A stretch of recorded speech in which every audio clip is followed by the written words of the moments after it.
Hi, Ironowl here again. After the incredible support and viewership for the previous video, I thought I'd better carry on what happens next when you go through the recruitment focuses. So I'm going to do a little bit of a tips on how I deal with transfers and contracts. So this follows on from my previous video, which I'm going to link somewhere up here, as to how to use recruitment focuses in such a way that you can be kind of lazy and still end up with a scout list that looks a bit like this. An awful lot of 5 stars across hopefully a reasonable amount of different regions. So what I'm going to do today is give you a little bit of an idea of how I go through my process. I mentioned in the previous video how, let's take Florentine Ruse here, my first thing I do is ask the agent. So I use the same 3, I'll do that again a bit slower for another player. So I always ask the agent, I do the same for every player, doesn't matter who they are, where they come from. I always do, I'm very interested. There's no easy way to put this. The wages are too high because there is no harm. They do not kick off if you say, if their answer is no, essentially. All they will say is, I'm not going to change my negotiations. And then I hit stall, because stall means they're not fully expecting you to make a bid. So they're not going to basically argue with you and say, oh, are you still interested in me? And clog your inbox. Because with a list of 77 players, if you get 77 items in your inbox, it's going to take you a while. But asking the agent what they're after essentially allows you to determine the personality. It gives you a slightly more up-to-date transfer value and the wages. And actually, on the player interest, if you click on this button, it'll remind you what they put up. So Florent Millet here wants 70 to 700k from Khan to make the deal possible. Wants 4.5 to 5.75k a week, which is peanuts to this team. We'll expect to break into the first team in the coming years. So he's going to come on a future prospect or breakthrough prospect contract. Exactly what I want. Just to give you an idea, look at his profile. He looks pretty tasty, pretty legit, and at most 700k. Perfect. Now I know there is an approach to sign button because he's a youth, but I'm going to go through it as a transfer because I think the compensation is going to be worth an awful lot more than what I'm going to be buying him for. So in this screen, you will have the transfer value, so your 70 to 700k. You'll have what budget you have available. This is on the SAS23 skin that I use. Your skin will have, maybe the same, hopefully, because I think SAS23 skin is brilliant and you should be using it. But any others that you have, you'll still be able to find a lot of this data, within a click or two. Now, I find that there are 2 different ways that these transfers can go. You're never likely to get it for the bottom level, certainly on a young player. Now, either they will basically end up rejecting my first bid and coming back with an order higher than 700k, you then lower it to 700k and they will accept, or you pitch it about halfway and they take it. So I am going to take a shot at 375k, just a bit more than halfway. I'm going to do percentage of next sale 10%. I'm going to hit the little minus button and go remove and exclude. That means that they cannot then throw one of those in, because when they do, they put it on semi-lock, which means you can't remove it. And you don't really want a percentage of next sale if you think you're going to be selling them on later for a profit. So I'm going to stick with that. Suggest terms. They've come back with 425, 375, 75 after 50 appearances in the range of friendly. I'm just going to remove these additions, keep the friendly because they never actually ask for it. Suggest. They come back 575. I'm going to be cheeky and go 550, and they take it. So you didn't have to pay the full whack on this one. £550,000 for this guy. Yeah, this combined system works really nicely. He's 16, but because he's French, he should, hopefully, come straight through. Now, if I go through to his contract, start negotiations, as I said, future prospect going into breakthrough prospect. I tend to remove the jump to fringe because they never complain, and it means that if they don't make it, they're not going to kick up a fuss if they don't play any games in the senior team. This means they can develop in the under-19s, or, better, on loan at other clubs in your country if you're building a nation. So suggest promises and continue. Now this is where you've got to do a little bit of investigating. So Florent Millet here, he is French and has no second nationality. This is handy because this means you can use one of the slightly cheaty clauses that, again, play the game how you want, but I like to use. So his max here is set to 3 years. Now I would like him to have a slightly longer contract. I'm going to get rid of the yearly wage rise and remove it and exclude it. I'm also going to get rid of the number of games played for club because it's not as powerful as this one. So if you hit clause, after reaching international appearances, 1 game. So this is if he gets a cap for the full France team. Now the last one, it said 12.75k is what you would go up to. Raise it to about 15. This is obviously, you've got to have your wage budget allow you to do this. This still works at lower levels, and it works especially well if you don't think the player's ever going to get a cap. This is why people for big countries like France, Germany, Spain, it's very useful. Brazil and Argentina as well, this is particularly effective for, because they've got to get good enough to get a cap. So what I then do, optional contract extension by club, 3 years. This means that you at any time can manually set an extra 3 years onto their contract. Now if they're still a youth player and still developing, this means you are going to keep them at their cheap term. So what I'm now going to do, I'm going to be nice and bump this to 5k because, well, I like round numbers. And equally, you can actually lower this quite often. In fact, do you know what? Let's try proof of concept. I'm going to take that down to 4k, and I'm going to do one last little trick. Relegation release clause of 0. Now, if you only do this if you're in the top division and you are pretty much a European contender every season and you ain't going to get relegated. You know, think Premier League top 6, and in this case MTK, who are just dominating the Hungarian league every year. If you basically, this means that they think that they have a get-out clause if you ever get relegated. So if the club capitulates, they've got an easy out. This means that you can usually offer them a bit less, and it works similar to having a release clause, but the only way that they can activate that release clause is if you just give up. So that's all I've changed. I'm going to see what he comes back with. My client is satisfied, so I've knocked him down from 4.7 to 4k. He would probably have gone further because I bumped that so high to 15. You'd probably get away with this at 12, to be honest. So finalise the deal. He is going to be coming along at 4k a week.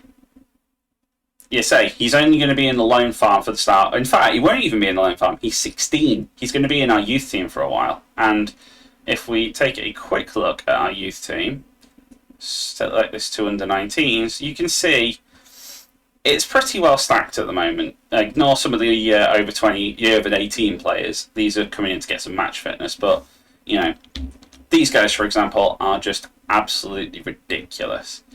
Now, of course, you don't want to use that method all the time.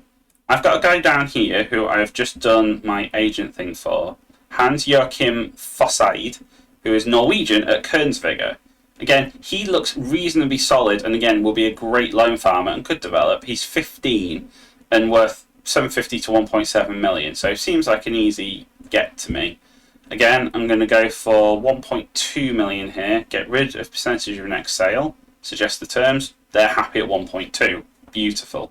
So I've gone the next day and we're now at the contract negotiations. Now again, I'm going to make it down to breakthrough player, but this time you have to be a bit more cute because this kid is very, very good, and Norway's pool isn't going to be as deep as France, Germany, or Brazil, for example. So you can either look to keep the games played because he's going to be on loan at other clubs. He's not going to be playing for you, which means that he does not trigger this clause. But if he then comes back and does play for you, he can get this clause very quickly if you're using him and he's developed like a monster. So you've kind of got to pick your poison. You either choose this route, but you have to offer them an awful lot more money to be able to get the extension clauses in because they still see it as you're trying to con them, which is true. However, if you up the initial wage, they do usually come round. Sometimes you are worth actually risking soft locking in what you want as an extension. And I always find that if you ask for 2 years, they will take less. 1 year, they will take less again. But it means that later on down the line, you have a bit of a get-out clause if they get into the last year of the contract and you want to have a chance to renegotiate. What it also helps with is, certainly in older FMs, maybe not so much this year, but you actually can, when players are bid on by other clubs, activate the extension of the contract and it cancelled the bid. Now, I don't think it's been as prevalent in FM23, but it was certainly a thing in 22. But for this case, what I am going to do is to try and prove my point. I'm going to make this 10k, I'm going to make this 4k, and change very little else, and show you that I don't think they're going to ask for a lot more money. There you go, 4.8. So they want nearly 5k. He was on 3k at the beginning of this. And then after 20 games, they want to go up to 11.5k. Now, again, I can accept that. That is fine. I am, however, going to revert back to the old method. So I'm going to go down to 3k. I'm going to remove and exclude so that they can't change it back. But I'm going to put 5 experience, not 3. And I am going to, again, they put it to 11.5. I'm going to put it to 10k and see what they say. No. Right. In that case, the old version was better because, and I'll explain why. If I make that 10k or 11, they wanted 11.5, didn't they? If they want 11.5k and 5, this guy's probably going to get those Norway caps and will eventually rise to get that 10k I was offering. With this, with the 10 games, he might be on loan forever, and the odds are he might be on 5k on loan for the rest of his career, if I'm lucky. So hopefully they will accept this. If they don't, just go back and bid and try again. See, he took it. I knew he would. So yes, there's a chance he could get to 11.5k if he plays 10 games for MTK. However, the odds are he's going to be playing 150 games for another team such as Halidas. So, yeah, it's another option. And of course, with the loan backs, I always reject them because homegrown at nation status. The longer that they are in Hungary, in this case for building a nation in Hungary, it means that they can qualify for statuses, which helps them get into the Champions League. So, simple really. So that's how I deal with scouting and transfers. Obviously, it becomes very different if you are looking at a bigger side. So I'm going to just quickly show you that now. So for this bit, I'm going to look at my expensive list. So this is players who cost over 20 million in total. And I am going to pick the top guy here, Jabari Bailey. So at Manchester United. So again, I'm going to do my favourite little Ask the Agent. He's only slightly interested, so this guy's going to be more difficult. Now, it's Manchester United. It's going to be a lot more difficult to negotiate. His minimum is 40, his max is 47. I'm just going to put it, by my old tactic, I'm going to put it at 44, put the wrong one in there. I'm going to remove an exclude percentage in Excel, he's 17. I suspect they come in with a number way above 47 here. No, they took 44 straight away. So, proof of concept, that halfway mark kind of works. I might have to try again another day, but now for his contract, it's going to be a bit different. Start negotiations. I am then going to, again, remove fringe rate. I'm going to remove the loan player development thing because I'm going to loan them anyway, but that one there specifically creates a promise. And if you just don't get them out to another Hungarian team because potentially their current ability is too good that they don't want to accept a loan to another Hungarian team because their rep's not high enough, you are basically snookered. Or the Hungarian teams have just got too many loan players and then they just kick off, get angry and want to leave. Or the first time that you reject a loan, it feels like they've broken a promise.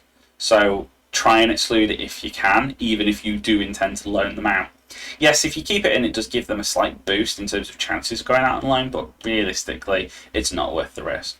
So this guy wants 24k and then rising to 61 if he plays 15 games. Now, I wouldn't be shocked if he does play 15 games for this club. So again, I'm going to remove and exclude. I'm going to do one international game. He wanted 60. I'm going to go down to 45. I'm going to only put 2 years on, and I'm going to bump this to about 28k, and he's signing on to 500. This would get him on a 4-year deal, which is not ideal, but it's better than nothing, and bingo. I'm surprised. I was expecting one of these to go haywire at me and just mean a complete re-record, but no, everything seems to have gone well. So just for reference, this is Jabari Bailey. So let's go for another one here. Here's Alberto Arce. He looks pretty solid to me. So again, go through that process. 3.5 to 5.6, so halfway would be 4.6-ish. So we'll go 4.6. I'm hoping at least one of them comes back and says no. There we go. Again, I'm going to remove them, but I will up it slightly. In fact, I'll go 4.9. No. Will you take 5? Yes. So sometimes you've just got to edge your way there, so to speak. So what are Velez going to... Well, what's Arce going to want now that Velez have said 5 mil is enough for this guy? I mean, peanuts to a team with a budget of 260 million, but obviously in your save, 5 million might feel like a long outlay. Now he wants fringe player. I have a feeling if you go down to breakthrough, he's going to request fringe again. He is. If he's going to be a lone farm player, that's absolutely fine because he's going to be a fringe player for another club. If he's at yours, you just give him the odd game, it'll be fine. I've rarely had them kick off. Now this one, I can offer a 5-year deal. So the extensions aren't that much. However, I'm still going to go for a 3-year extension because he's Argentinian, which means it's going to take him a little while to get his caps. Now, I still think he could, and I would like a bit of a get out because FM does do a little thing where they will sometimes give a player a sole cap, like in a friendly or something, that counts to just screw your budget because FM knows this exploit, if you want to call it that, exists. So sometimes if you've got 5 games, it fixes it, and it means that they don't screw you. However, you usually have to offer them a lot more for them to take 5 games over 1 because they think, understandably, 1 game is doable. Getting 5 games can sometimes be a challenge. So I'm going to go 18k and I'm going to see what happens with that. I think he should reject this. Oh, he completely rejected it. I didn't even lock anything in. Okay, so... But it goes to show this will not work every time. You will sometimes get this where players are like, no, I am not accepting those contracts. I'm surprised. In fact, I probably shouldn't be surprised. He did have fickle personality. The personality does matter, especially with negotiations. Things like fickle, mercenary are harder to negotiate, and sometimes you've got the agent as well, where if I can find his agent quickly. So his agent here has very, very low patience, and it showed. One thing that is noticeable, that I'm going to use Ivan Cavello here as an example, when the range is quite big, so in this case we've got a 5 million range, sometimes it tends to give you an idea that the player is going to cost you more towards the higher end. So on this case, I'm going to do 13 million and remove the next sale one. They're going to come back with 19 million plus 2.6 after 10 league goals. Now what I'm going to do, and this is where I think some players don't realise this, that max is 16.5. Now, if they've asked for 19, drop it down to 16.5. It feels weird asking, going a lot less. However, they accept it. So you should never, very often, this still happen on occasion, you should never really have to pay more than the maximum level on the scouts expectation. And one other little thing I want to pick up on from the recruitment focuses is in Spain, the minimum release fee clauses are so easy to exploit. So if you look at Hector Estevez here, he's only available for 425k as a release clause. So make an offer, you're going to get the little green triangle. Often, if a player has a release clause, the club will only accept the release clause, not less. It is very rare they will take less. And Brazil are notorious for this because scouts don't always pick them up. So let's look at the contract for Estevez. I'm going to skip the other 2 contracts because there shouldn't be much different to what you've seen earlier in this video. However, I think Estevez is worth noting because Spanish, and also because he has a minimum release clause, he may have slightly higher expectations because they have higher loyalty with these. That's part of the yo-yo seesaw that you get. So it would say future prospects. Now I think even if you put fringe, he is going to demand squad player. You can get away with impact sub, but it doesn't really change anything. Now, so long as you're expecting to loan him out, again, it is fine, but you've got to be careful. He has a second nationality, but it's French, so that's fine. So we can use the international appearance clause. I'm going to go 1 game. I'm going to go for 12k because that seemed to be what the rest of his thing was. I'm going to go for a 3-year extension, minimum free release clause. I'm going to see if he takes 5k. He does not, and now he wants 8k, but he removed the clause. So if I go back to 6, I go for 1 game, and let's go for 12.5k this time. 12.5. Let's try and get him 3 years again. He kept the release clause, of course. So no. So let's change tack a bit. Let's just only give him 2 years extra. Let's make this back to... In fact, let's only make this 11.5 this time. Start him at 6. In fact, let's go 12 and start him at 5.5. There you go. Just by taking that extra year off, he went down to 5.5 and still kept the 12. It's just because you're only tying him down for one less year. This is something, again, you've got to try and use to your advantage. Let's go for someone else who could be exceptional. He says that. So, looking down the list, I'm trying to pick a different nationality, but... Alright, Jackson Cerquera. Yes, professional personality. He's good. He has got some insane stats on him here for 8.8 million. Right. This is one where the range is so short, you might just end up having to offer 8.8 anyway. I'm going to go 8.25, remove percentage of next sale, and they're going to take it again. Fair enough. So after that, again, we'll proceed a day, or even just one advance. Go through to breakthrough prospect squad status, up you to 5 years, up you to 7.5k. Take these down. He's presenting. Important to note if they have any second nationalities as well. If they have a second nationality that is more likely to get them an international cap, you've got to be very careful with the international cap situation. I will let him go to 20 because if you become a Brazilian international, you are probably worth more than 20,000 a week. Relegation release clause, 3-year extension. I've upped his wage slightly. In fact, I'll try and prove my concept again and go down to 6k. Took it. So you've got to bear in mind there is always the possibility that they become homegrown in Hungary and they become Hungarian internationals. But again, reject the loan buy. By the time they've done that, you've probably found that they are good enough to be earning that money, and hopefully you'll have a situation where you can afford it anyway. Now, I'm sure this does work as well in sort of lower level saves, but you've got to obviously scale down the kind of player, the kind of contracts and that. But the international clause works in every level. You can just con people in English 8th tier to think, oh, if I get an England cap, I can earn £1,000 when you're only worth 50. However, bear in mind, it does get kind of pro-rated into your wage budget, so you can't go offering them the moon if they get an international cap when they're never gonna, because it will still cripple your wage budget. You've just got to play it cleverly.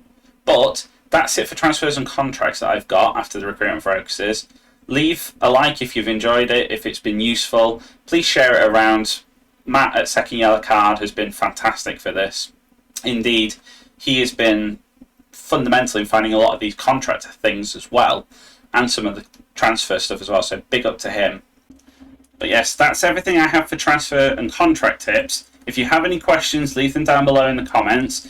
If this has been useful or you've enjoyed it in general, please leave a like. Please subscribe if you're up to it. Thank you again to everyone, especially Matt for all the plugs, all the advice, and just all the love, really, essentially. I will be back again soon, but otherwise, take care, and I will see you then.